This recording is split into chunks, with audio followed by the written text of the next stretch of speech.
What will run out first? Bullets or beans? This is kind of like what came first, the chicken or the egg? Well, unlike the chicken and the egg, we can perhaps talk about bullets and beans. And, bullets and beans are two different problems. And they both can run out fast, but they can run out fast due to different circumstances. So let's talk about that. Let's talk about how fast one can run and how fast one can the other run. So again, there are two different problems. Ammo shortages happen because of demand spikes, production limits, panic buying. Let's say, for example, that you get a specific individual in the White House. Well, the group that is not voting for that individual is going to go run and get as much ammo as humanly possible. We have seen this before. So that panic buying is a true thing. If production cannot catch up, well, the shelf will become empty. I personally experienced that during the COVID area when Fort 10 became nowhere to be found.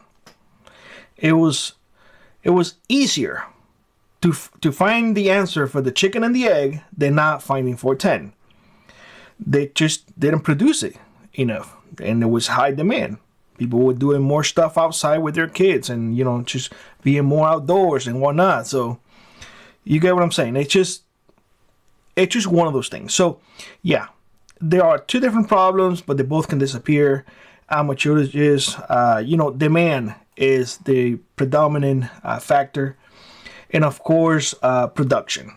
If they're not producing enough to meet demand, then the shelf will be empty.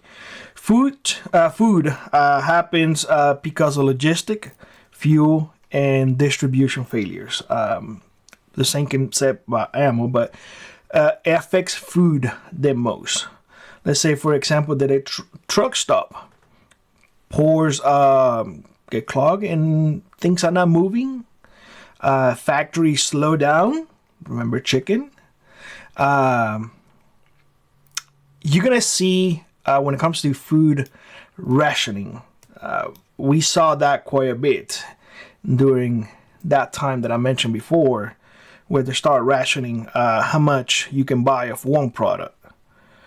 I think that was uncalled for, but yeah, like I said, they are connected too when it comes to fuel and transportation, because transportation affect both. But again, the likelihood of one running out of before the other, well, let's take for example, if there is a civil unrest, panic will definitely skyrocket. And the first thing that people are going to think when it comes to civil unrest, I need protection. Ammo will fly off the shelves. People will empty the stores, and demand will skyrocket. The factories, or they will not be able to. The demand, where the supply will not be able to keep with the demand. So the local stores will run dry pretty much within hours. That's how bad it will be. The change supply, the stock, and prolongated crisis, let's say weeks or months, food shortages will become critical. A week without resupply will definitely kill the grocery rotation. So imagine that. I want you to start thinking about these things. 1 week without bringing in food, because we have this on demand system. And it works great when things are working good, but 1 week without it, whew, yeah. At the end of the day, a certain panic will clean the shelves on both, depending on the panic.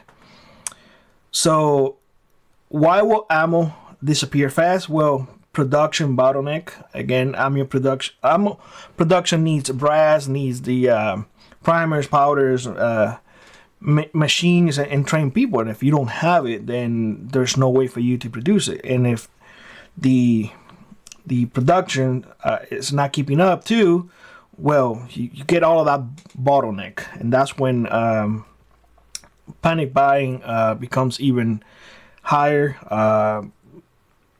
You as a shooter, you as a prepper, will definitely see that and be like, whoa, what is going on here? You know, your spidey senses will go up, and even if you don't need it, you probably will be at the store and see all of those people buying. You're probably gonna buy a few more just in case, you know, and with the mindset of like, oh crap, something bad is coming, and rightfully so. In fact, I will encourage everybody, every time you go to the store, get a box or two, even if you don't need it. That way you can stockpile. And of course, you're gonna have people, you know, black market, as they call it, taking advantage of that. You know how it is. A box of 22 instead of $3, they're gonna be like, well, I might be able to do something for you if you give me $10. You see what I'm saying? Again, the demand, when the demand is high and there's not enough, people are gonna take advantage. So do what I said. 1 or 2 boxes every time you go to the store will pay dividends in the long run.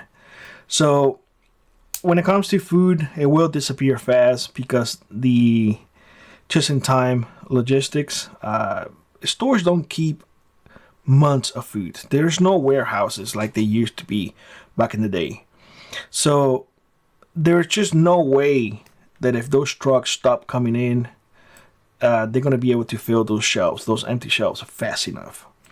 So when that happens, you're going to have the first things going away is going to be the fresh produce, your lettuce, your milk, your dairy, your meat, all of that stuff. It's going to go.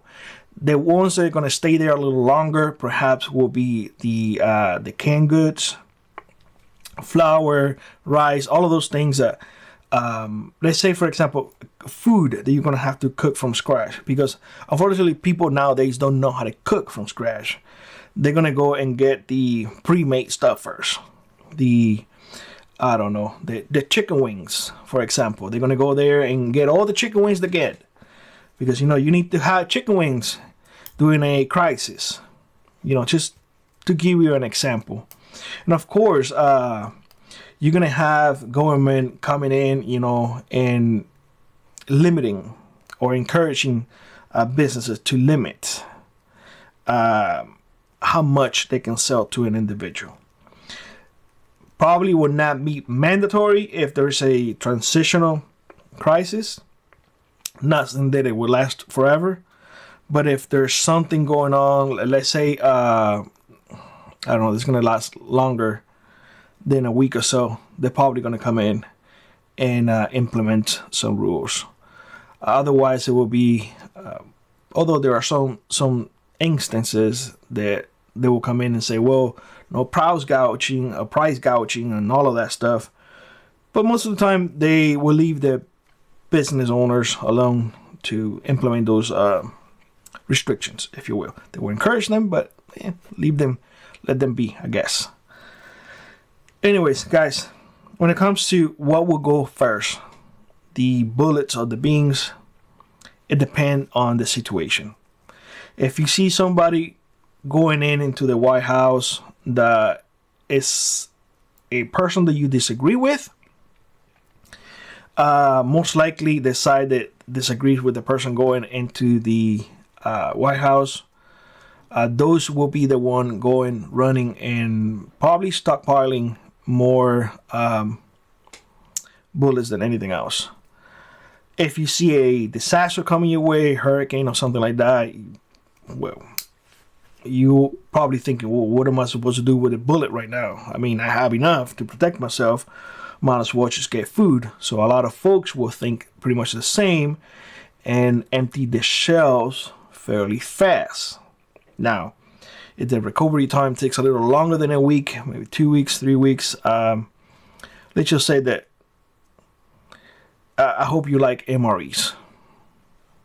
So, when it comes to it, truth to be told, it depends on the circumstance, depends on the situation, it depends on the event itself.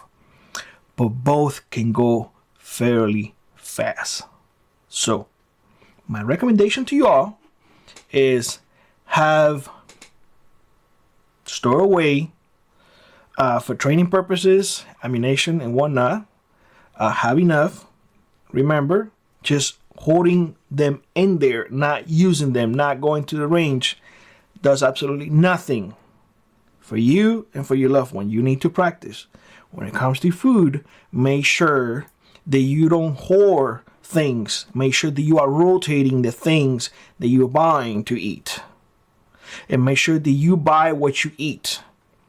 Do not ever say, I will eat it if I have to. You might as well buy what you eat, and it will make your life way easier doing in an event. That being said, let me know what you think in the comment section below. What do you think it will go first? Bullets or beans? Once more, let me know what you think in the comment section below. Like always, rock on, prep on, and I hope to see you in the next one. Bye-bye, everybody. If you'd like to support the channel, check out the links in the pinned comment below. Consider joining our Frontier Prepper Squad or let an add to your run. It really does make a difference. And always remember, those who prepare today will not struggle tomorrow.